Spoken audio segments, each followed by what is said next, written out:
Hello and welcome to the Crafty Pint podcast. I'm Will. I'm James. How you going there, Will? I'm great as always, James. Where are you coming to us from? Well, we're on the countdown now, but we are effectively in paradise. I'm at Osprey Campground, which is on the Ningaloo Reef, and about sort of if you're watching on the camera, about 100 meters back from the camera is the ocean, and there are turtles out there and stingrays. And last night my son caught dinner for us, a spangled emperor, which Brad from a neighbouring campsite spotted us as he walked past. He went, I can't let you butcher that fish. I have to make sure you fillet it properly for dinner. I can actually work here, I reckon. You sort of do a few hours work, you go and swim with some turtles and rays, you come back, you do a bit more work, you go and fish for a while, you come back. It's pretty idyllic, to be honest. I probably miss the gigs and the footy, but it's I can't complain. There you go. Ningaloo Reef, a place that people from overseas spend their whole life wanting to go. You reckon it's pretty good, a pretty good place to work. Well, I'd rather not be working, but given I have to, it's the work-life balance here is very very pleasurable. Let's just leave it at that. Excellent. Well, we have some big news out of Sydney that's sort of just come in, and several days after Wayward Taproom has closed, a new group has taken over the Camperdown space, which is fantastic. Yeah, I have to say I didn't really see this coming, but Jason, one of our writers based in Sydney, had sort of the inside line, I think, on that. So he's been chatting to the team there, and yeah, a trio of misfits involved in the operation.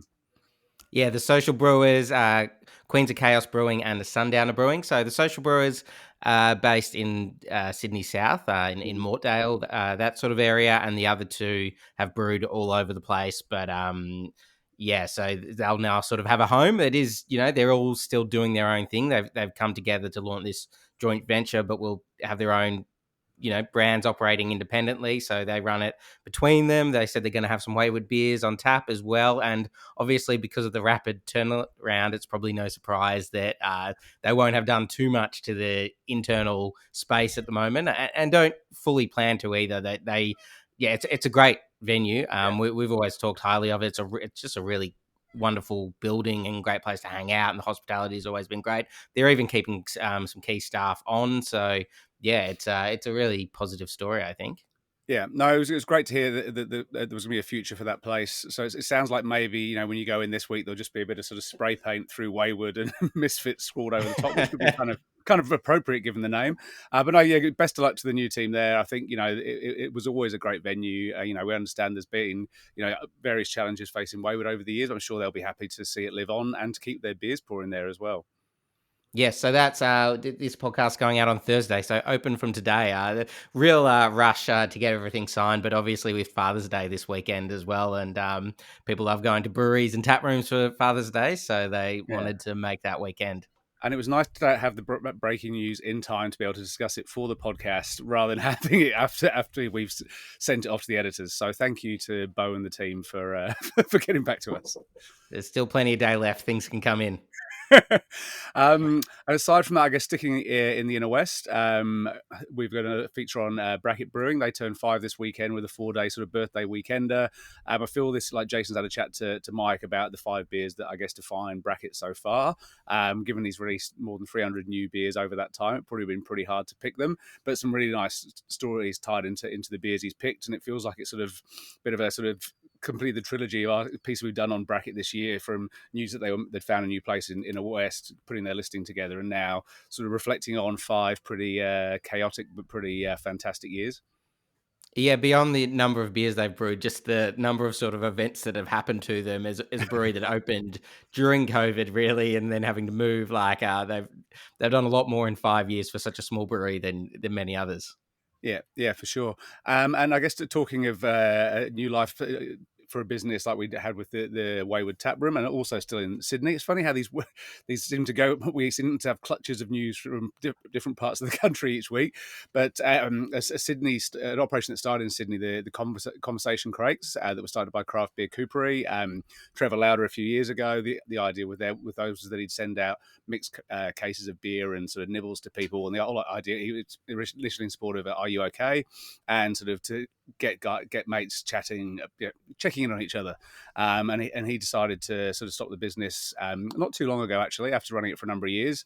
And we got word a week or two ago that he's found new owners. So Nick's Jerky have stepped in to keep that going, which I think is another positive story for it's good to see beer doing good, and this is something that is very close to Trevor's heart, and I think it's been close to the guys at Nick's Jerkies as well. Yeah, definitely. Nick Jerky was developed basically to provide money to a range of mental health charities. So there's obviously a fair crossover there in what they both do. And leaving Sydney behind to Melbourne, we just ran at the time of recording that Urban Alley have expanded into a new space in Chadstone, which is interesting in the sense that they only opened a space in Chadstone a couple of years ago, but they've quickly found they've outgrown it from a hospitality point of view. Chadstone probably needs no introduction. It's the biggest shopping centre in Australia. I was surprised to hear it's the 5th busiest in the world, considering how small Australia's population is. But anyone in Melbourne will know that Chadstone, maybe this is a bit disrespectful, but is a bit like La Sagrada Familia in the sense that it's constantly under construction. There's always new things going in, a lot of hotels there now and all that kind of thing. But they've found a lot of success. So Urban Alley will be the biggest venue within that shopping centre. That they won't be brewing on site. They're still doing that in Docklands primarily. But they've had a lot of success finding a market this way. Obviously, it's a different approach for breweries. Don't tend to find them in shopping centres. So I wanted to just catch up with the team and sort of hear about how it's going for them. Yeah. Yeah, well, and I think you look on the West Coast, Whitford's part of the Beerland Brewing Group. They opened a brew pub in a shopping centre in Perth a few years ago, and that's kicking goals as well. So if you get the offer right, I guess in the right space, it is a possibility, and I guess it's a great way to make contact and engage potential new audience for craft beer as well. In terms of an audience for craft beer, Will, you were up in Bendigo last weekend for Bendigo on the Hop, and on the Friday night had a chat with a bit of a legend of the beer industry, Willie Simpson, and one of his younger or former employees, Evan Hunter, who's now at Bendigo Brewing. Yeah, it was a delightful night. People were really captured by open fermentation primarily, so it's quite a sort of intense audience who really wanted to hear both the gritty of different fermentation vessels, but also sort of the nuts and bolts of what Will and Catherine did, was just run a small business and small brewery for more than a decade and a half. Yeah, for sure. And talking of Cabal events, we've got a few locked in as well. So I'll be down in Frio in a couple of weeks' time for an event with Reese Lopez from Evil Megacore at Frio Social. We'll have a podcast chat with Reese going live before that, hopefully, as well. October, we'll be sitting down with Scott and Vanessa, the founders of Red Duck, to celebrate 20 years of Red Duck at Audacious Monk Cellars. And Mick Rust will be sitting down with the team at Helios later this month, towards the end of September, for an event with them in Brisbane as well. So if you're jump online at craftykabal.com to check out the upcoming events and all the other deals we've got coming up. And if you have a special father figure in your life and still trying to work out what to get them, obviously the gift that keeps on giving, a year's membership to the Crafty Cabal, $99 for all this value, would be a wonderful gift. So if you're still looking for that last minute gift, you know where to look. And I noticed you said sitting down quite a few times in there. So continuing that theme, not too long ago when we were in Canberra, this is the last of our Canberra chats, we sat down with Rich and Tracy from Bent Spoke Brewing. Yeah. So I think what did we notch up that week? 6 or 7 podcast interviews in the space of 5 days. This is the last of them to go live. But yeah, I mean, it goes without saying that Rich is very well known in the beer industry. Prior to Bent Spoke, he was at Wigan Pen, and it goes without saying just the number of pioneering beers. He was always experimenting with new ingredients, new techniques. Took that sort of concept of Bent Spoke. They always plan to can, but whether they plan to become a national brand like they have, it seems like that was maybe something that came over time. But it's just great to go right back to the start of Wigan Pen, what the industry was like then, what they were doing, their relationship with home brewers, how the business has evolved, and where they see things going. The two of them would have as much of an idea of what's happening in the craft beer world as anyone else. So really great and involved chat. Yes, Ben Spoke, they're a wonderful brewery. And if you'd like to shout out a wonderful brewery, don't forget to submit your favourite brewery to our Bluestone Yeast Brewery of the Month, which can be done at craftypint.com/Bluestone. Maybe just submit Ben Spoke if you want, or one of your other favourite capital city breweries. And James, what if you love someone in the industry that's not a brewery? Oh yeah, well, so we thankfully, in partnership with Rallings, we came with this wonderful idea to celebrate the Australia's good beer citizens through the Have You Done a Rallings campaign. So if you want to nominate someone who does wonderful things in the beer industry, please just head to craftypint.com/Rallings, RALLINGS.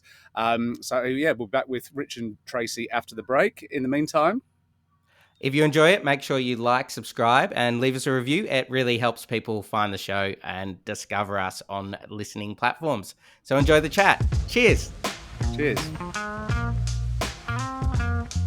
If you're looking for precise and portable CO2 measurement, look no further than the Halfmans GMT 2.0 digital CO2 meter, brought to you by Pentair Australia. As all brewers know, dissolved carbon dioxide can be a significant factor in the quality and taste of your final product. The Halfmans GMT 2.0 digital CO2 meter provides craft brewers with a compact and portable solution to measure CO2 on the go, allowing for quality checks across the entire production line. Handheld, cordless, and rechargeable, the device gives you precision CO2 measurement as and when you need it, saving time and money and allowing you to brew the highest quality beer.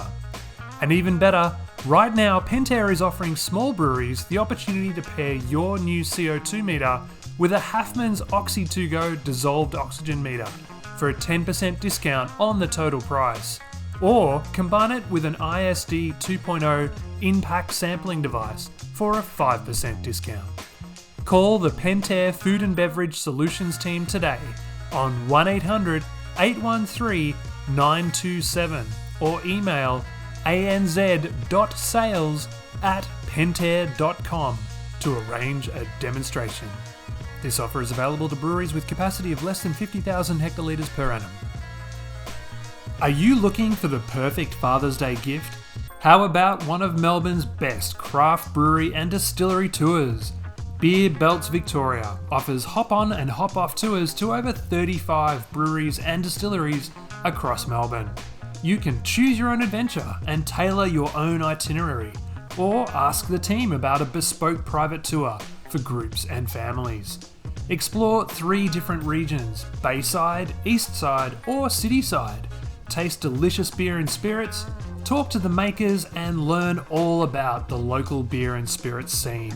It's an awesome day out with like-minded beer lovers.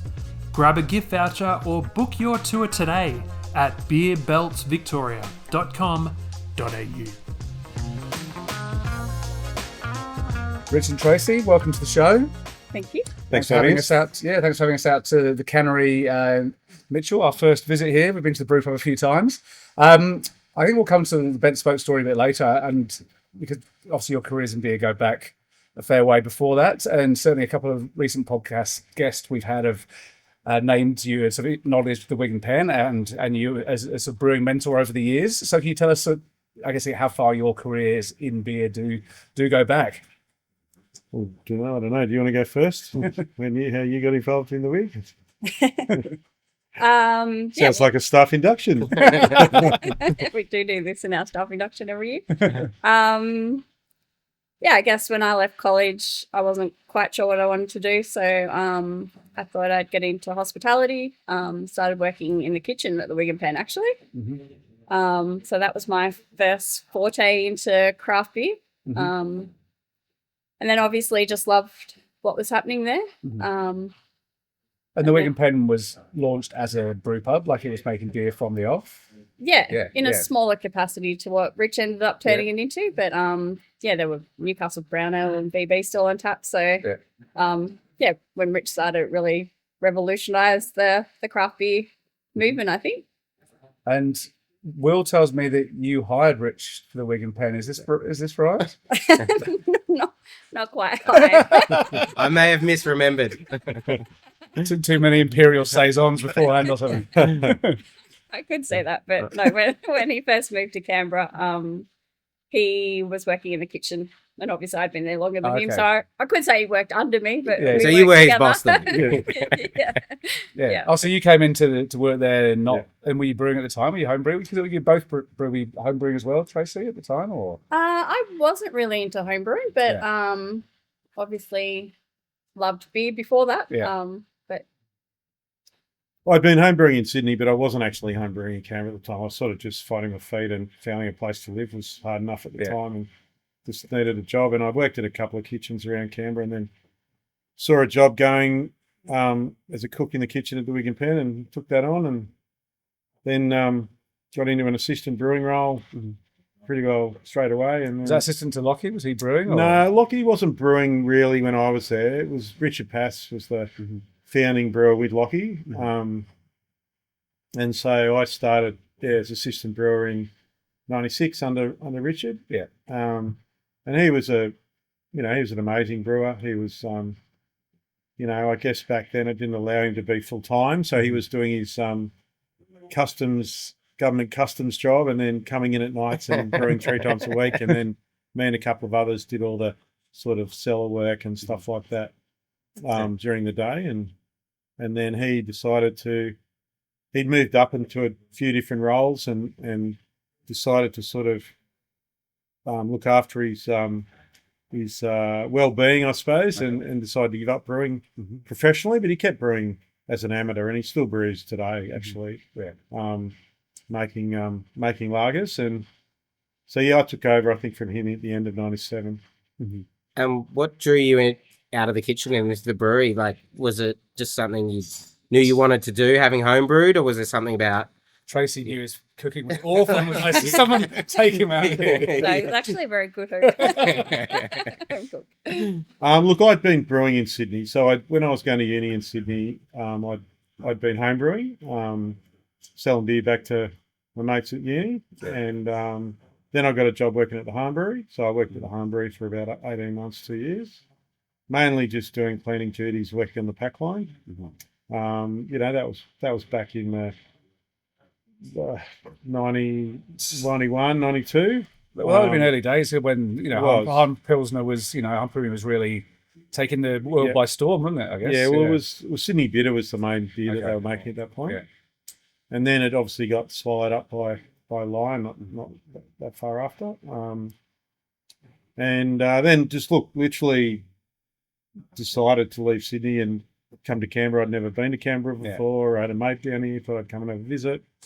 Never left. That was in mid-94. And to those who don't know the Wig and Pen, which I guess would be a lot of people who got into craft beer even in the last sort of 10 years might not have known, like it's such a formative and sort of pivotal place within the beer industry over here in terms of, like, I guess it'd be one of those things where not many people would have been there, but those who did would have been blown away by it. So what was the story about that sort of? Well, yeah, I mean, Lockie McComish and Richard Pass set it up. I mean, Lockie was the main person behind it. Very revolutionary back at that time. There were I think there were 7 or 8 small breweries around Australia at that time. You had Lord Nelson in Sydney. Yeah. You had George and Fourth at Picton. Yeah. You had the G-Bung Polo Club in Melbourne, St Ives down in Tassie. Yeah. Masthead up on the Gold Coast, and Bootleg. Yeah. Were the ones that were around. So Wig and Pen being part of those, I think pretty bold sort of move to do it. But I mean, they had that heritage from the UK and really wanted to bring those English style real ales, to people in Canberra initially. Yeah. Canberra's lucky in it that it had a really transient but worldly population due to all the embassies in Canberra, so there was a market there, and beer was slowly starting to take off at that time in Australia. We were lucky, like Tracy said earlier, get Newcastle Brown and some of those real iconic sort of beers that were being sort of poured around Australia, and because the beer market in Australia is pretty blurred, really. And aside from sort of the real ales, because there was always the hand pumps were still there right through to the last days of Wig and Pen, but also the last time I visited, there was a lot more taps and a lot more different beer styles. Was the Wig and Pen kind of the first of the early breweries to really push into, you know, some of the more New World stuff, and certainly with barrels, all that kind of stuff. It feels to me like, you name all those other ones that were there. Yes, they were making beers, but you don't really associate them with the sort of stuff that was coming out of the Wigan pen. Like, you'd have been pouring some pretty crazy beers for the time. Yeah, I mean, the main thing was, I think back then, was that we had 3 hand pump beers on, and we had 3 other taps pouring Cooper's Pale and Cascade Pale, and I just got sick of seeing, you know, having to deal with buying other kegs in, and we were selling stubbies of EB from the fridge, and that was 20 to 25 cartons a week, and I'm going, we can make a beer here. So in the end, we just made a real easy drinking. Richard made a real easy drinking lager, put a Pilsner on, we had a red ale, and then we had a strong beer, and they sort of replaced those taps, and we started being self-sufficient for beer really. And then you know, after I took over, I sort of increased the number of taps from sort of 3 to 6 to 9. I think we had 16 beers on tap when I left. And you've moved from the kitchen to run the venue side of things, is that right? I worked in the kitchen for probably 3 years, and then I left to do a completely very different line of work. Yeah. So I was working as a landscape gardener. Okay. Yeah. But in between that, Richard started making cider. Okay. So I used to help him out on the weekends. We'd go to a local orchard and use their apples and use their apple press, and we go out there and crush apples, and so I still kept involved. Okay. But, and I thought you'd been involved in some way longer than that. Okay. Yeah. Well, because I reckon as well, I can't think it would be anything else, but when I was here as a backpacker in 2001, I was getting getting a bus down from Sydney to Melbourne, ended up getting off at Shepparton to go and pick apples, I think it was. And we stopped in Canberra, and I got chatting to some Norwegian guy on the bus, and we went out to try and find a beer, and the 45-minute stop we had, and I'm sure I had hand-pumped beer, so we must have somehow ended up in the Wigan pen. And then the beer, it was so good, he was like, no, I don't think we have to be back on the bus for another half an hour, so we got a second pint, missed the bus, and then had to call the bus from the bus station and get them to stop at the side of the freeway and get someone to take us down. We pissed off everybody on the bus, and it would have been your beers, I reckon. Well, there was no one else for real ale, that's for sure. Yeah. So we had to chase the bus down the freeway, and they had to wait for us and get on. Everyone was like, who the hell are these people that made us upset? For 2 beers. For 2 beers. Yeah. But he was really big, tall Norwegian. I reckon he'd have saved me. But what about the styles and things like, so when you started pushing more into that, I guess, innovative, because people coming in and drinking barrel-aged beers that had never had them before, and like, where were you sort of pulling that inspiration from? Yeah, I think, barrel aged beer was really a unique time. That was sort of coming back from the US and seeing what was going on over there. I think we started making more hop driven beers at that point. I think, you know, we were using Galaxy. We were definitely one of the first breweries to use Galaxy at the time. It was still not even named. It was a number. And that's when we came up with the Rumpholz Pale Ale, and that became one of our biggest selling beers. And then I think from there was always just keep trying things, and barrel-aged beers was always one of those things that I sort of wanted to have a crack at. And we got a bit extra space down below the pub and get a few barrels from a local winery and started aging a bit of stout in them, and then started to do some sort of mixed culture ferments as well, using the lees out of, you know, Cantillon bottles or whatever we get our hands on, because you couldn't really buy mixed cultures, you know, in Australia. So it was sort of playing around. I think at the same time, Brad Rogers down at Garage by then, Matilda Bay, he just started looking at a barrel, and same with Brendan at Feral. Yeah. I think barrels were about 2006 when we started doing that. Yeah. So we were sort of all doing it at the same time. Yeah. Unknown to ourselves, we were all doing it, I guess. Okay, so there wasn't any, you know, they hadn't been through the Wigan pen, or you hadn't been speaking to them? No, that's right. Yeah. And did you know each other though? I'd imagine it was a fairly small community. Yeah. So I'd been doing a fair bit of judging by then. I started judging at the Australian National Beer Awards in 2001. So that was sort of where I got to know Brad and Brendan. And then we sort of, you know, there weren't a lot of brewers around at that point, so, you know, you always keep in touch with your fellow brewers and people you like having a beer with as well. Yeah. Very dangerous going downstairs to that barrel aging and open fermenter area. There was, like the time machine where you go down there and sample a few beers and come up not quite the same. Yeah. Well, We have one at Ben Spoke now, but it's a time machine upstairs. And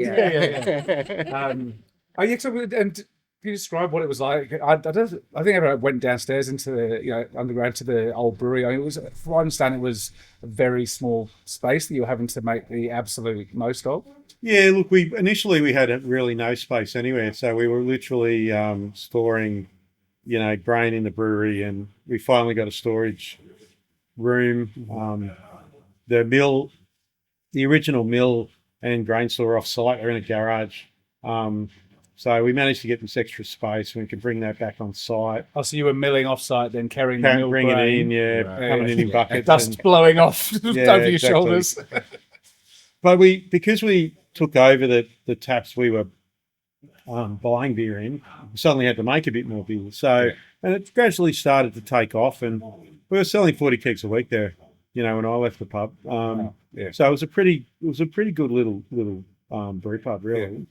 And so, 40 kegs a week of 16 different beers, you need 150, 200 kegs full of beer to be able to keep up with that range and not run out and stuff. So we managed to get more cooler storage downstairs and a grain store. And then we had another bit of space that we sort of decked out with some barrel racking and put in a sanitary floor and draining and all those drainage and all those things you need to do to make sure you can protect the quality of the beer. Yeah. And we made some real amazing barrel aged beers back then, considering we only had about 8 barrels. And not just those amazing beers, you had some pretty fun names as well. I remember one of the first beer awards I went into, I think you won a trophy for the beer light. Was it the judges are all... Podges. Oh, yeah. Well, I mean, that goes back to when I did start judging. I mean, that was like, I remember going to Ballarat and we'd be sitting in this lab with white lab coats on, and everyone in the room was well over, 55, 60. And there was me and, I was the youngest by far. And then there was Brad. He was sort of a bit older than me, but not much older. And they just didn't get, it was very hard for them to understand some beer styles. And so they used to judge these beers and they'd always give them 15 out of 20. Okay. It could be a bad beer and they'd give it 15. It could be a beer they didn't really understand. It could be a 15 because they weren't experienced in tasting these types of beers in their breweries. I mean, they're technically correct brewers and technically correct in identifying flavors, but relating those flavors to style was just a foreign thing. So coming out of doing a lot of home brewing and getting into helping set up the Canberra Brewers in Canberra and doing a lot of judging with different styles and was the best thing I ever did, because you get to learn about all these different beers and then trying to emulate them, at the Wigan Pen. What was the old Codgers beer that won the Well, trophy? that was an Imperial Stout. Okay. And it was, we entered it as an Imperial Stout, and it was literally called, I can't remember what it was called the first time round, but it won a gold medal and won Champion Stout, I think I recall. And then the next year we renamed it. The judges were all old Codgers. We wanted to try and see a bit of change in the judging, and it was getting a little bit stale. And the judging today is amazing how they run it and how they rotate experienced people, but bringing new people in. I think it's just got a great balance. I had someone put to me recently that the crowd at the Wigan Pen as well, the people coming in and buying beer, were like just incredibly well educated, like compared to most drinkers. Is that sort of your memory of it? And do you think that was because of the styles you were doing, something about Canberra because it has people coming in from over the world? Or look, you'll probably meet most of them a bit later. They'll be I did make that call. 25 of them are still around. they're still drinking at Haddon. I mean, it's a great thing about the Wigan Pen. It was like a community, and there was such a diverse group of people that came in there. There was uni students, there was, public servants, there were lawyers, like you name it. And that was back in the day where, you could have a good feed and a couple of pints at lunchtime and then still go back to work. But, have a little snooze at the desk. Yeah, and it's amazing that we still have the support from some of the people that were there like back in the day at Benswick. So. And do you reckon it was one of those places as well where people would have come in, tried the beers and gone off and either, started their own brewery, or maybe were involved in a brewery and came in and were inspired by the beers that were pouring there and went away and sort of took things to another level? Oh, that's a big call. So we mentioned before, we started recording that Willie Simpson, credits you with being a great mentor, but also, seeing what you were doing with the gear you had there and then going off to do what you did in Seven Sheds. And I'm sure Willie wouldn't be the only person that would have been through and taken something away from it. Yeah, look, that's pretty humbling to hear, for sure. I mean, we definitely had a lot of home brewers come through, and we definitely had a lot of people come through that have gone on to be part of, bigger breweries and that. I mean, I couldn't remember how many brew days I did in the Wigan Pen with people wanting to come and do a brew. I mean, it was nearly probably a couple of weeks, I think, there for most of the time. Yeah. And I think the main thing was just to show people what you could actually do with a small space. Yeah. A pretty straightforward brewery, and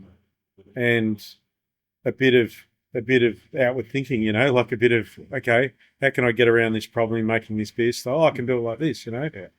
It was also the introduction of fresh ingredients as well, because Rich was very keen on getting fresh product into the country, and that's when we kind of started getting different hops from the US, which also, led the IPA kind of creation and pale ales and different styles. So it was an exciting time, and why wouldn't you? And yeast, new yeast strains and everything. Yeah. So it was an exciting time to kind of get into the industry. Yeah, because that pathway really built up, didn't it? In the time you were brewing there, it was very hard to get. I imagine you were getting a lot of stuff from homebrew shops potentially early on. And that's right. It was hard to get ingredients full stop. You had a couple of malt suppliers.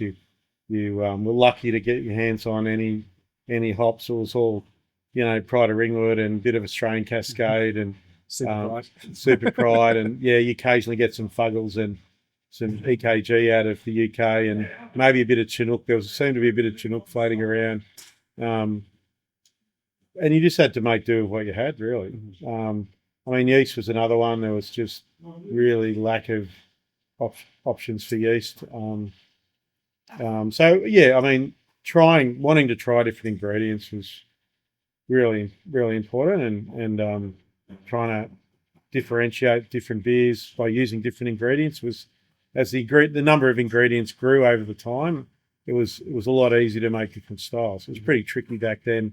We were making our Pilsner using an ale yeast, Nottingham ale yeast. It was it made a good Pilsner though. Isn't Nottingham ale yeast the one they're using for hazies these days as well, isn't it? Was it that's London ale. Yeah, a lot of people use the London ale for that, but it was one of the only yeasts back then. Yeah.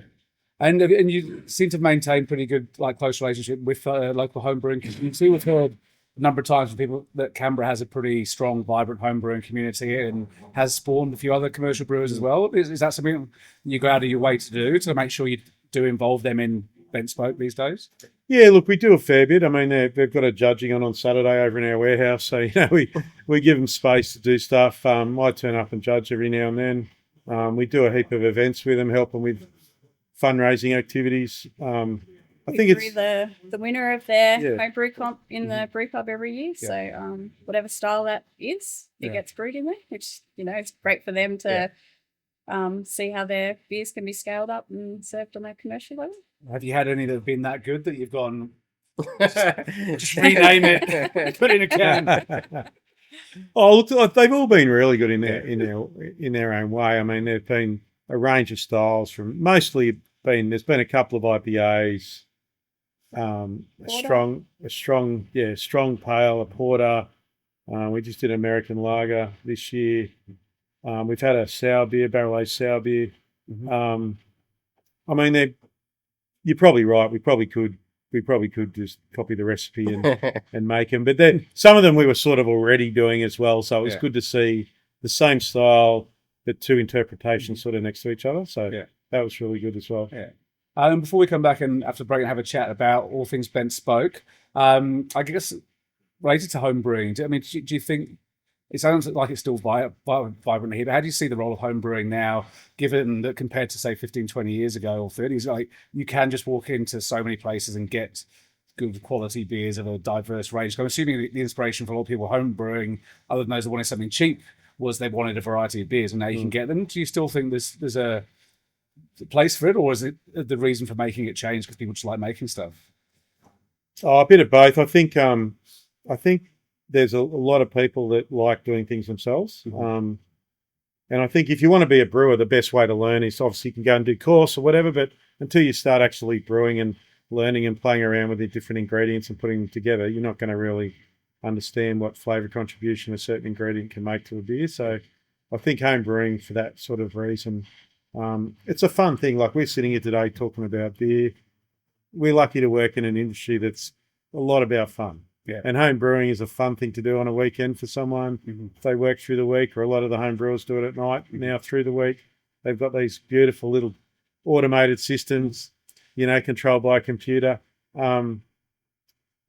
So I think most people who like beer, it's a bit like bread, isn't it? Really, if you really love bread, you end up making it. Yeah. You end up giving it a crack. I think beer's the same. If you really like beer, and you've got the space to set up a little brewery, you just home brew. You just have a go. You might only make 10% of the beer you drink, but you have a crack at it because it's just a fun thing to do. Take a bit of pride in it. Yeah. So when we spoke to Matt from Moffat Beach, he goes, "Oh, it's his first ever home brew." He goes, "It was probably full of faults, but it was the best beer I'd ever drank because I'd made it." Yeah. And there is that sense of satisfaction of drinking something or eating something that you make yourself. Yeah. Yeah, nice. Well, we'll take a short break now, and then we'll come back to today and the wonderful story of Ben Spoke. Cheers. Cheers. And now we're breaking down beer styles with Mogwai Labs. Mogwai has one of the most diverse yeast collections available for brewers and other beverage makers in Australia. If you're looking for the perfect pitch, visit Mogwai Labs, that's mogwailabs.com.au today. Hey guys, it's Craig here, and we're back with another segment looking at breaking down beer styles with Mogwai Labs. I'm joined yet again by the founder of Mogwai, Josh Allen. Josh, how you going? Yeah, good. Thanks for having us. And we're thrilled today to have Mark Howes from Working Title Brewco. Mark, thank you for joining us, mate. Hey, thank you for inviting me. It's great. Now, guys, we're talking this week about the Belgian Golden Ale beer style. A lot of brewers are having a lot of fun with this style. Josh, give me the run of the tape first. What's this beer all about? Yeah, look, these Belgian style ales I absolutely love. So I get excited when people like Mark get me on the phone and want to brew up a special release for this stuff. It's definitely desert island beers for me. So yeah, really enjoy it. Famous examples. So this beer style originated from Duvel in Belgium. Other classic examples of it is Delirium Tremens. So that's the beer with the labeling with the little pink elephant. They had some pretty cool, amusing Gabs merchandise at the festival this year. They did, yeah. Yeah, there was like crazy hats and stuff. Another famous example is Le Chouf. So that brewery is based out in the Ardennes forest of Belgium, and their label, they're famous for that little gnome man that's everywhere. Some pub trivia, his name is Marcel, if you wanted to know. I didn't know that till recently, actually. But look, Australian examples, look, beer drinkers need to look at craft breweries to get any Belgian style beers to drink. And there's a few breweries in Australia that are focusing on Belgian styles in their core range. But I think the Golden Ale style in particular, like it's just a great style for breweries to throw in for special releases at some point during the year, like Mark's done with this one. Yeah, I'd probably give a shout out to Matic Brewing. I think they're very specialised in Belgians. Is that right, Mark? Yeah, they make some great Belgian beers. Yep. You'd know the guys there, I'm sure. Yep. Now, Josh, the yeast for this, you mentioned Ardennes, and that's the name of the yeast you're recommending for this style?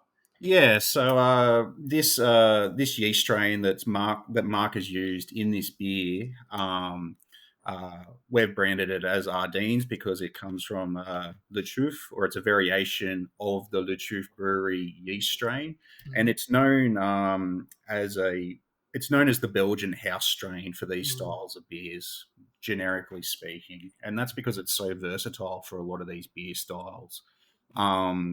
it's very easy to use. ABV, it can handle these higher ABVs that are required for these Belgian styles. So sort of in that 7 to, or the style itself is in that 7 to 10% range. The yeast can handle up to around 12%.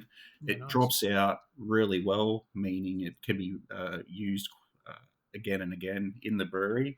And it just offers like a really rounded profile, depending on how you want to drive the yeast. So it is POF positive. So it can create a really rounded profile for esters and phenolics. Yeah, nice. And Mark, working title, you've recently, I think, brewed a Belgian Golden with that particular yeast. What was your approach to that beer? What were you looking for in the product? Yeah, no, I think pretty much Josh summed it up nicely. This yeast creates a complement of phenolics and esters, and we were really looking for that balance between the two. So, we make big beers with big flavors, but everything still has to be in balance. So we wanted the fruit, we wanted the peppery spice from the phenolics, and that was sort of the main reason for it.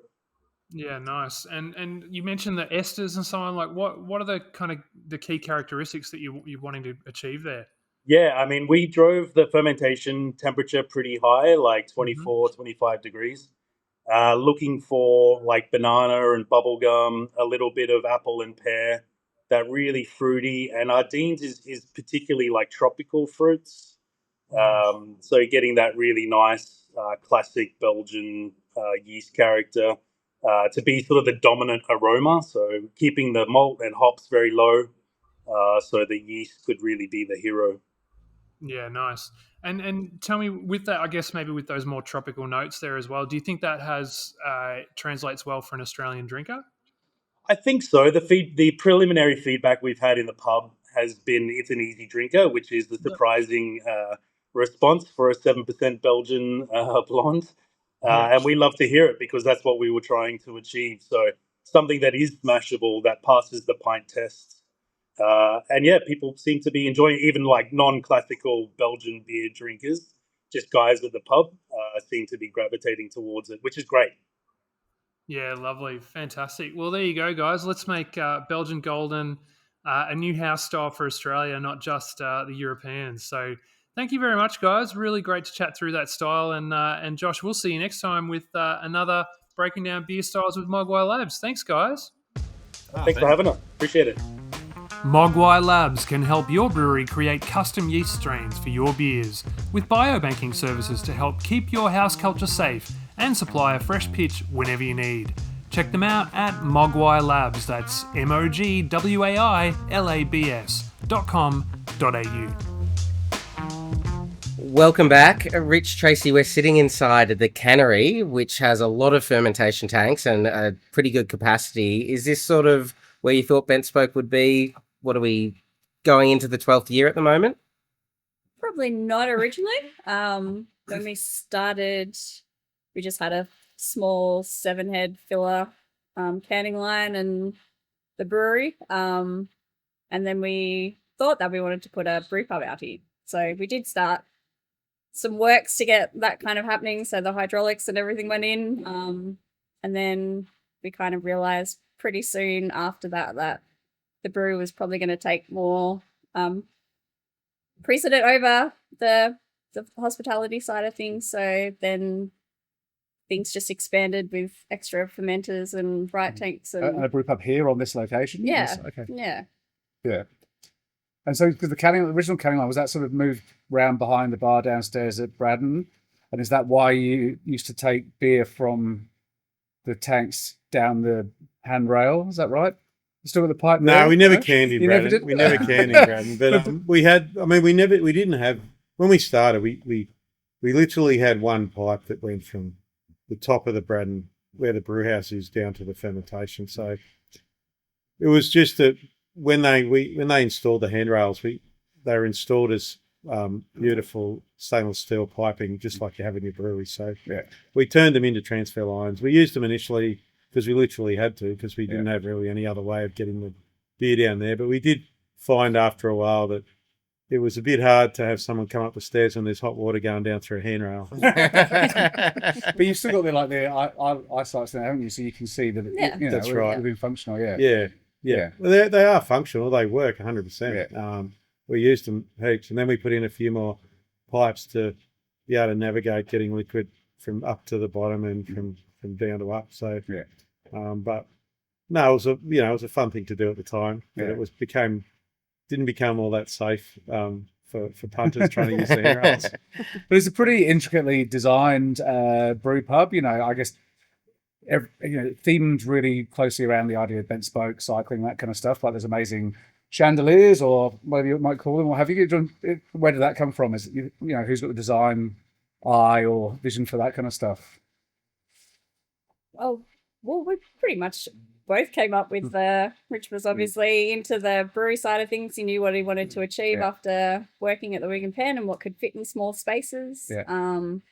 We were lucky when we started working on Bent Spoke that it was a new building. So we got on there at base build, both got white cards, started working on there so we could fit all the tanks in. And then, I guess I chose a lot of the fit out, the lights and the flooring, and helped weld the lights over the stairs. So it was pretty hands-on from day one. And was it starting when you were still at Wig and Pen? You were still working as a landscape gardener, or was it like... Yeah, no, we quit our jobs in sort of July 2013, and we started building in September 2013. So it was we opened in June 14, so it was a big build, it was, as Trace said, working on a building site. The building's getting built above us, and we're trying to do our little works in here, and we've had tradies running around everywhere, turning power off, turning water off, and it was a great learning curve to be on a building site for one. It was a great learning curve to install your own brewery. You think how it's all going to go together, but it's always got to make changes as you go along. Look, we learned a lot of. We've got a lot of good ideas from going to all the different breweries we went to all around the world, and tried to use a lot of those as well as our own ideas to try and put together a place that could be a functional brew pub. I think a lot of the times when I go to brew pubs, I sort of go, how are you actually going to brew in this pub? I don't think sometimes people have thought through the logistics of how they're going to get rid of spent grain and keep it clean and tidy and looking really nice. Trace doesn't really go to a hell of a lot of effort. I mean, the brewery looks really clean all the time, but she doesn't have to go to a hell of a lot of effort to keep it clean. It's sort of one of those breweries we've set up to sort of be minimalist in terms of what you actually need to do. I guess that kind of reflected why some people, they come in and they don't realise that it's an actual functional. I'm like, well, it's a very expensive exercise to put these tanks in if you're not going to use them. But And Tracy, you focus on the brew pub, right? That's really your domain. I think my tagline is Jill of all trades. So there's probably not a lot that I haven't done in this business since we started. I used to work out here on the canning line when it was the little filler. But then I moved into the brewery and in Braddon, and I've done a lot of jobs in the actual brew pub, from the kitchen to standing on the door to helping Rich out. That's what kind of inspired me to get into brewing full time. It's fun, and it's changed, and it's dynamic, and there's always something to do in there. I remember you sold a phenomenal amount of beer over the opening weekend, or maybe the opening few weeks, and so it sounds like you were still surprised it's got to this point. I mean, did you have sort of like growth plans and that you've then exceeded, and I guess if it has sort of grown more, you thought, what do you reckon has been the reason for that? Because you can have great beer, doesn't necessarily mean you're going to become successful like you guys have. I think there's a few things there. I mean, I feel like we've got a pretty decent place to come and enjoy beer in. You can find a spot somewhere if you want to be a bit private, or you can, be next to a noisy table of people enjoying some pints. We've evolved our food over time and feel like we offer a pretty good quality of restaurant style food as well. So that's an element that draw people in. We cater for families and dogs. We do events. We have a good local community that we run membership program called the Drafters, which I think we've got about 800-900 members of that. Wow, so that's great, that are, pretty active with what we do. I mean, obviously don't all come in for a beer every day, but they're connected with us and coming to the pub every now and then. So I think putting all that together, I think that adds up to, and there's nothing really like it in Canberra. I mean, Capital have got a great tap room. They've got a great beer garden. It's a different look and feel to what we've got sort of in Braddon, I guess. Yeah. And Braddon's grown around here as well, right? It used to be sort of Yeah. car yards, and now there is a lot more going out and dining options, which it's sort of a very popular place to be now. Yeah, that's right. It's become a precinct. I mean, there was only 2 pubs there or 2 bars there when we started, and they're both, well, one of them's still there, but one of them's gone now, and there's a heap of restaurants now, and you're right. It's people draw people. So if you've got a sort of critical mass of people wandering around, going to a restaurant, coming to a pub, then you likely always get more people. Plus, the other thing is, with all the new buildings that have gone up around us, the population of people living in Braddon has increased dramatically.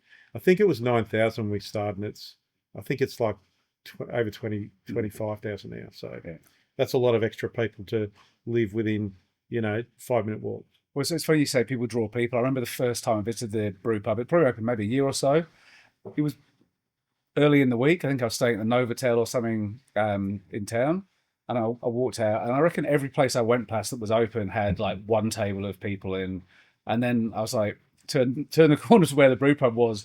All the tables outside were full. There were people inside. There was a few tables upstairs as well. And it was like there was probably more people just in your brew pub venue than there had been in every other restaurant I'd walked past. It was like a Tuesday night or something.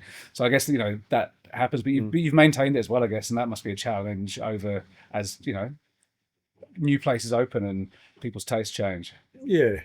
Yeah, well, we were really lucky when we started. We were kind of on that wave of craft beer, and everything was exciting. We didn't realize what the speed of the uptake of people coming into the brew pub and how quickly we'd expand out here. And then just keeping that momentum, I guess, is just being involved in the community. And like, we're pretty lucky in Canberra to have such good support. And yeah, I mean, we've had to pivot and change through COVID and now this period, but we still get people through the door, and I think that's.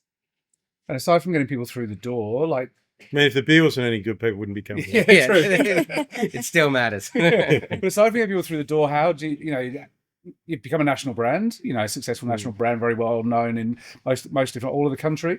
How did was that sort of always part of the plan, or did you sort of see an interest, or maybe how the market was changing and go, oh, we need to be a part of this? And yeah, how did you manage to do it so successfully? Because a lot of people have tried it and not got to where Bent Spoke has. If you look up at the ceiling in the brew pub, you'll see can lids in there. We put them in there when they poured the slab on the floor, which was always a sign that we were going to hopefully start canning. Yeah. But obviously we didn't realise what that would take when we first started and how... Well, we thought we could can at the brew pub, I think. Yeah. And we had a 3-year, we sort of had a 3-year idea that we would can our beer and set up another, another brewing space. But yeah, after 12 months, it was pretty clear that we should jump on now, and people want our beer outside of the pub, and maybe if we don't jump on and do it, then something else might come along. So we jumped on.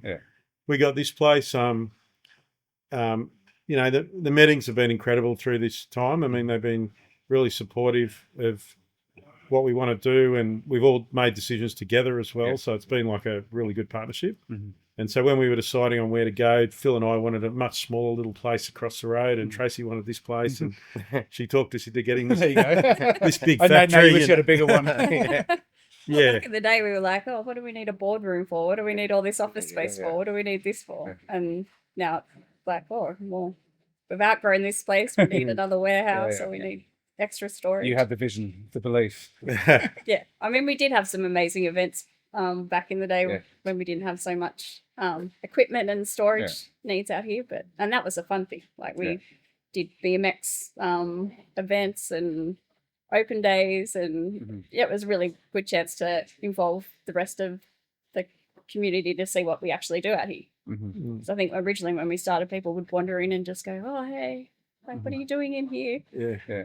And I guess initially you would have started putting cans into like Canberra venues. How soon did you decide to go beyond that with the pack products? Look, I mean, we basically started off with Crankshaft and Bar. We picked our 2 biggest selling beers from the brew pub. We said, well, we're going to put a beer in a can. We may as well choose our 2 biggest selling beers. We didn't even know at the time that. When we set up the brew pub, we never thought Crankshaft would be our biggest selling beer in the brew pub. I mean, we always thought Pale Ale would be. Maybe it was a bit too weird when the Pale Ale was a bit too weird when we started. It was because it had a touch of oregano in it, and so that maybe held it back from the start. I mean, we removed that pretty quickly, though. I don't think we ever had oregano going to the can, but I've still got the original sales plan on my office door. I'd just drawn up a map of Canberra and gone, we're going to split it into regions. We're going to have someone looking after this region, someone looking after this region. We're going to try and sell beer to everyone who's got a license and possibly can on-sell beer. So that was our start. I mean, we were lucky enough to get it into local BWS. Everyone has a bad thing to say about the majors, but I mean, we found them good to do and generally don't have a lot of dramas with them at all. So, but they helped us initially. So I think we still hold the record for the biggest selling new product in a BWS store. I think we had to deliver 100 cartons in a day to this BWS up in Franklin, which is literally, 5 k's up the road. And I think them seeing how well it was going, they said to us, well, how about we put it in these stores in Sydney? And all of a sudden, we're selling beer in Sydney and Queensland and Victoria. And I think that was pretty well, a year after we started selling cans. So by November 17, we were selling beer pretty well in every state on the East Coast. And there would have been too many beers like that in cans. And did you have the full 360 lids from the off as well? That would have been a bit of a talking point. That's right. We had those as well, and it's a shame about those. And it's a pity that the EPA in Sydney has banned them, but we'll get on with that. And no, we used to take them. We used to take them and the Colonial ones to Golden Plains Music Festival. You guarantee, as soon as you crack one, everyone either side of you's going, "What the hell have you got there?" It's like, perfect for the festival, So, it makes it did it feels to me like it was sort of open as a brew pub. People come to visit. They're making great beers, Rich and Tracy doing this, and then it seemed to almost be overnight. From looking from the outside, that suddenly you suddenly had stepped up to be this regional, and then on the way to being a national brand pretty bloody quickly. Yeah, I mean, probably felt a lot slower to you guys. Yeah, well, maybe faster. Yeah, maybe it was a bit faster, but I mean, it was simply because people sort of were buying the beer ultimately. I mean, that's where it went. I mean, sure, we won a few awards along the way. Didn't you win champion brewer titles? It was like Jimmy Connors-esque sort of distances between his Wimbledon titles or something, wasn't it? A little bit like that. Yeah, a little bit like that. One at the Wigan, yeah.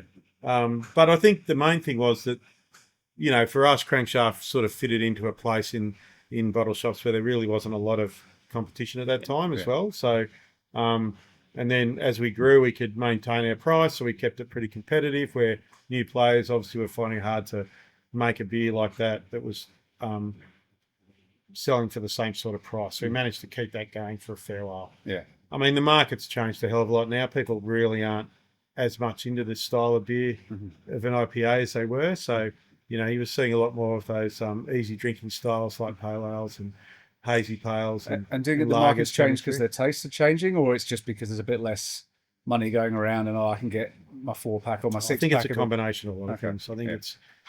I think it's an evolution of a generation coming through, because we're now talking 12 years ago for Benspeak, 20 years ago, nearly 30 years ago since I started brewing. So I think you've seen the drinker change over time, whether that's through the food that people eat as well, because, there's a lot of food options now where you can get whole meals delivered to you as ingredients at home, and you never had that back in the day. So people maybe are experimenting more with different foods. I think generally, I wouldn't know this for sure, but if I had to take a stab, I think people are generally spending more time at home, especially from Monday to Thursday or Sunday to Thursday, shall we say? So I think that's affected, what people are drinking as well. They're probably going for something a bit lighter, and obviously all those other drinks categories have come in as well. Seltzer came in, it's maybe not much here anymore, but Yeah. the RTD certainly become really big, and that wasn't really a big thing back in the day. Yeah. And so have you seen other beers rise in as a percentage of your sales then compared to Crankshaft, or no? Crankshaft still the flagship. Yeah, look, there's obviously enough people who like it and buy it, and we're still getting it in new people's hands as well, which is exciting. Like when even after 10 years, it's you're still getting the can in people's hands who haven't had it before, which I think is really good. Means that we've still got opportunity, and with opportunity comes potential growth, and that's exciting, really, because I think a lot of brands sometimes are pigeonholed too much, and then there is no opportunity. So I think if you have opportunity, you're in a good spot. Yeah. I saw some 10 packs of it being packed downstairs as well. So obviously there's still a good number of people who like it in a bit of quantity. I know, that's right. Yeah, 10 packs are a funny thing. We really only sell them in Canberra. I don't know why it is, but I think it's something to do with the fact that we can put our 4 packs on the shelf but then have a 10 pack as well. So you sort of get that brand blocking effect of people going, oh, I may as well buy a 10 pack. I'm going to have a few mates over on the weekend. A 4 pack's not going to cut it. So I think that's how that works. But And you sort of talked about the change in market and hinted at some of the challenges of the last couple of years. I guess having to just work a lot harder to maintain the market, what have you.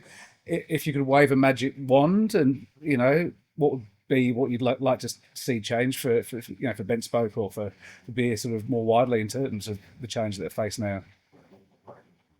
It's a tricky one. Well, I mean, ultimately, I think there's too many breweries in Australia for the number of people. It's like, it's nice to, maybe not there's too many breweries. There's too many breweries selling beer to bottle shops. Okay.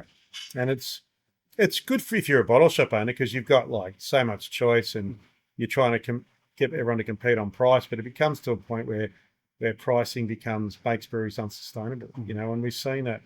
I don't know how many breweries have closed in the last 3 years. You guys probably know more than me, but it's a significant number. Like if it peaked at 700 just before when I was, as part of the IBA, it couldn't be much more than 500 now. I wouldn't have thought. Yeah. And I think that's pretty damning, really. That or if there are more, I reckon there's a lot more smaller ones that you wouldn't necessarily know about because they are just pretty much selling over the bar. And if they've got cans, it's in their own fridge for someone to take home. Yeah. I don't know if we shot ourselves in the foot as a craft beer industry, kind of making it too fancy or too out of reach from, general punters. Yeah. I mean, beer at the end of the day is something that you share with mates. Yeah. So maybe it just got a little pretentious for some people. And I think we need to, the younger generation, obviously their palates are changing. So we need to remind people how great beer is and how diverse it is. How nice it is to get down the pub and, catch up with people. Well, we've got a really different beer landscape in Australia. I don't think you can think of another country in the world where, New Zealand's probably a little bit similar, but our beer landscape mainly, dominated by, 2 really big brewers and another one that's, pretty big as well. You don't see that anywhere else. So when, 80, 90% of the beer, 80% of the beer is consumed from those brands, we're all playing in this really little small place, and so trying to be a regional brewery I think is important. I think you need to make sure you shore up your own local market, and that's what we focused on when we started. We made sure we had our beer everywhere in Canberra and all, then the Canberra and surrounds, and down the coast and up to Snow and at Goulburn, and then trickling beer into Sydney and slowly building that, and then obviously going to Queensland and Victoria. But keeping your own backyard is really important.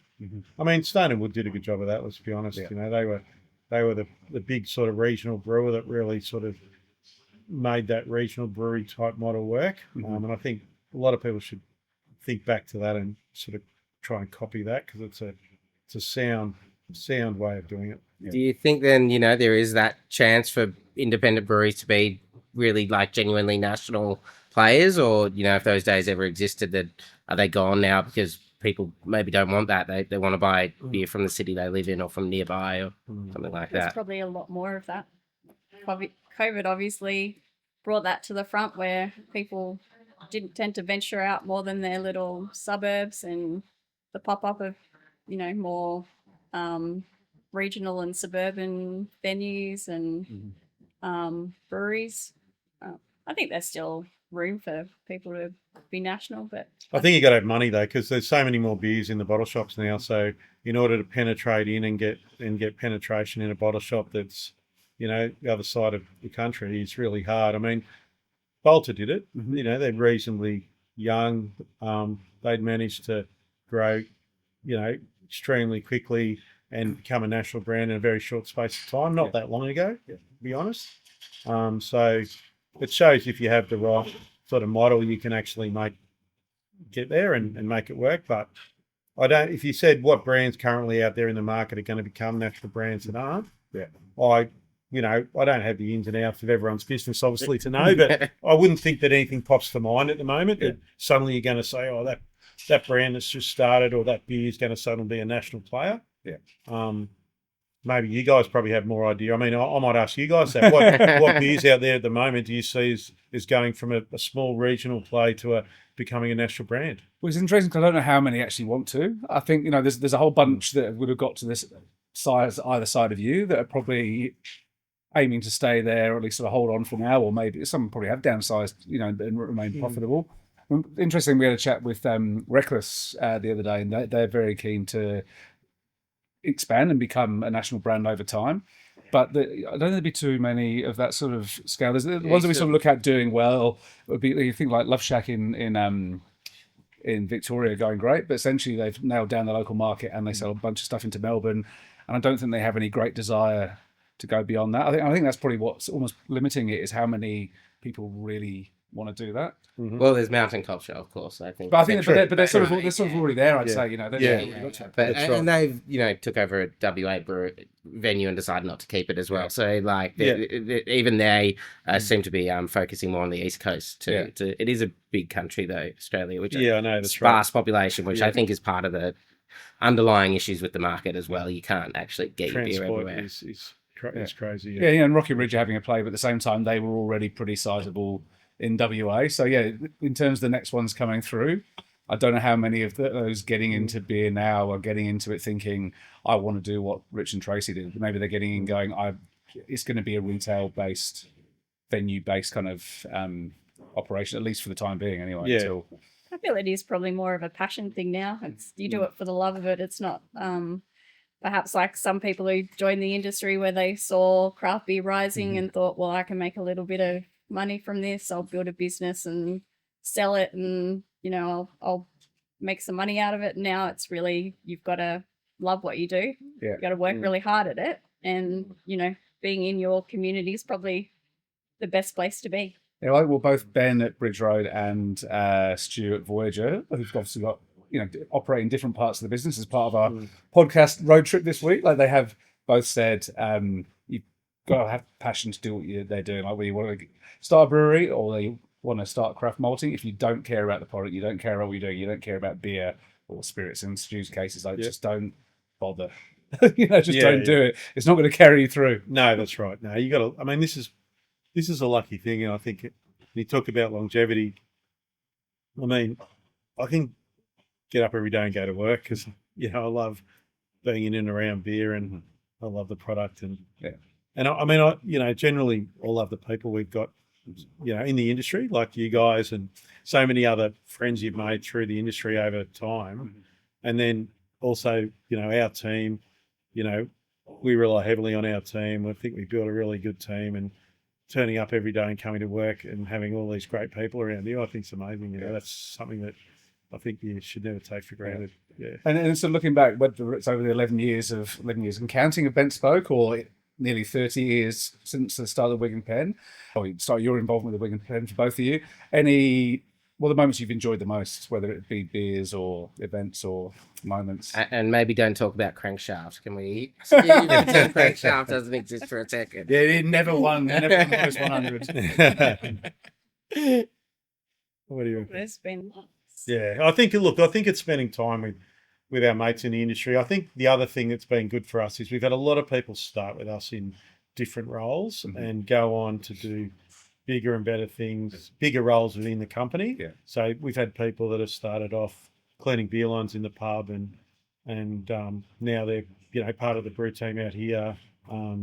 We've had people who started working in accounts and then gone into sales, and we've seen them leave our business and go on to bigger and better things outside as well. And I think that's been really great to see, that we've maybe been a starting point for a lot of people's careers, whether they stay with us or not. It's just, traveling around as well. When Rich has been doing judging, just going to different countries and experiencing different breweries over there, and they're always so welcoming. So you learn so much when you go over there. You give them so much beer, and it's just a great community. Like I wouldn't imagine there's many other industries in the world where you can travel and get lifelong friends through a love of beer. Yeah, it's amazing, isn't it, how it sort of opens the doors. Once someone anywhere in the world understands that you are involved in the beer industry somewhere, especially if it's overseas, it's like, you come into the inner sanctum. Yeah, we used to travel a lot with Lockie McBean from Grainfed, and his line all the time was, "Hi, I'm Lockie, and we're Rich, and we're brewers from Australia over here judging the World Beer Cup," and the doors would open, and all of a sudden you'd be, touring breweries and doing stuff. So, it's just a great thing to be involved in. And before we wrap up by asking what's next for Bent Spoke, who green-lighted the lamb's brains in cracked barley that used to be on the menu when I first came through? There we go. Just wanted to clarify that. We shared a dish of it before. And then you became a vegetarian. I think that was about a year or so afterwards. It wasn't directly tied to the lamb's brains. Yeah. He likes experimenting in beer and food. I might add a couple of things, though. I just want to go back and go, what did I learn from back at the Wigan Pen days, and really acknowledge Lockie for being a visionary. Yeah. But he also taught me a little bit about what it might be like to get into business as well. And he'll know more than I'll ever know about beer, and to this day. But just because you own a business doesn't mean you're a businessman. And I think I took that on. I learned that, and I took that on. And so that's why we surrounded ourselves with some good people. And it was, it's been absolutely fantastic to have partners like the Meddings who have that business acumen that we've been able to lean on to build our business, because we know a little bit about making beer and running hospitality, but we probably never knew anything about business back in the day. So we've been able to really, work together on that. So it's been unreal working with Pete and Marg and Dale and Phil. So it was interesting when we chatted to them a couple of weeks ago. You got the impression that maybe Pete didn't know a great deal about business until Phil came back into the operation. So maybe all roads lead back to Phil Meddings. Maybe. Pete. I mean, you got to think back. Pete was pretty revolutionary back in the late '90s, because he just started his business and he was selling a lot of malt extract to food manufacturers and stuff. But then he started selling brewing ingredients and brewing yeast. He knocked on our door at the Wigan Pen and said, "You want to try this yeast?" We tried it. We won a few gold medals at the beer awards, and sure enough, we started using his yeast all the time in all of our beers. And then lots of other breweries started using his yeast too. But that was like we talked about, there were hardly any ingredients back then. To start a business selling ingredients back then, would have thought that was a bit risky back then. Just chucking that in. Yeah, great. Well, I mean, what's next for Bent Spoke? What's the next decade? Talking of bigger and better. Next decade. Look like. You'll both surely be on the brew deck still. Absolutely. I don't know. Back and keep lugging around 25-kilo grain bags, and I mean, it's always exciting, isn't it? There's always new products and new innovations and new things you can get involved in. So, just. I think keeping it fresh. I mean, we don't need to change the world or make radical changes to what we do. There's enough people out there who enjoy really good beer, and that's why all the breweries around Australia are obviously making good beer, selling beer, because there is enough good Australians that love, trying craft beer, supporting their local brewery, and look, there's still so many events and so many things that we do that just when you think you've got a nice quiet spot with nothing to do, we might sneak away for a couple of weeks. Something comes up, and you're at this event. And you're seeing how passionate people are about listening to you talk about, your story or talk about, your beer, and then they really go from not ever trying your beer to really liking it, and then you get a message, through one of our social channels saying, "Oh, I saw you. I met you at the this event you did, and then I saw your beer up there in Noosa on the Sunshine Coast, and bought a carton. Just thought I'd let you know. And you see that sort of stuff, and I think it just keeps motivating you to keep enjoying it. Because I mean, I think the next 10 years for me is really about making sure that the enjoyment keeps flowing along. Yeah. I think it's so easy you spend a lot of time at work, and a lot of people go to work and they don't like what they do. I go to work because I like what I do. I love what I do. Yeah. And I think that's the thing I want to get more people doing is making sure they like going to work. Mm-hmm. If you like going to work or love going to work, your life's pretty good.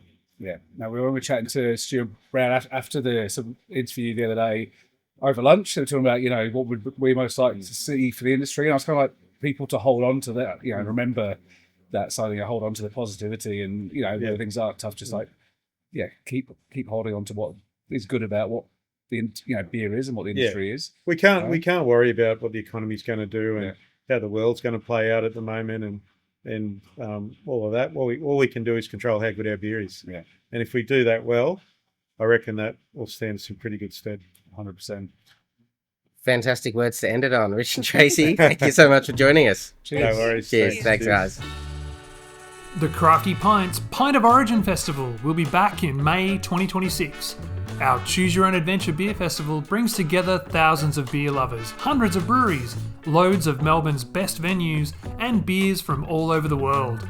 It's a real one-of-a-kind experience and hugely anticipated every year. Even better, it offers a massive platform for brands to connect with their customers in a meaningful way. If you want to engage with discerning drinkers, with beer venues and breweries, well, we'd love to chat to you about partnership opportunities. We've got the audience and the ideas to help you achieve your objectives at any budget level. Check out our partnership prospectus at pintoforigin.com or drop Craig, that's me, a note at craig@craftypint.com. The Crafty Pint podcast is produced and edited by Matt Hoffman. You can get all your beer-related news and reviews on the Crafty Pint website, craftypint.com, and can stay up to date on future podcast episodes via our socials. We wouldn't be able to produce the podcast or the website, events or festivals we run without the support of the beer industry, whether that's suppliers, bars, breweries or bottle shops.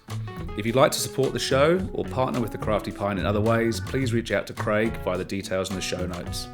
And if you're a beer lover who'd like to support what we do, you can join our exclusive club for beer lovers, the Crafty Cabal. Visit craftykabal.com for more. And until next time, drink good beer.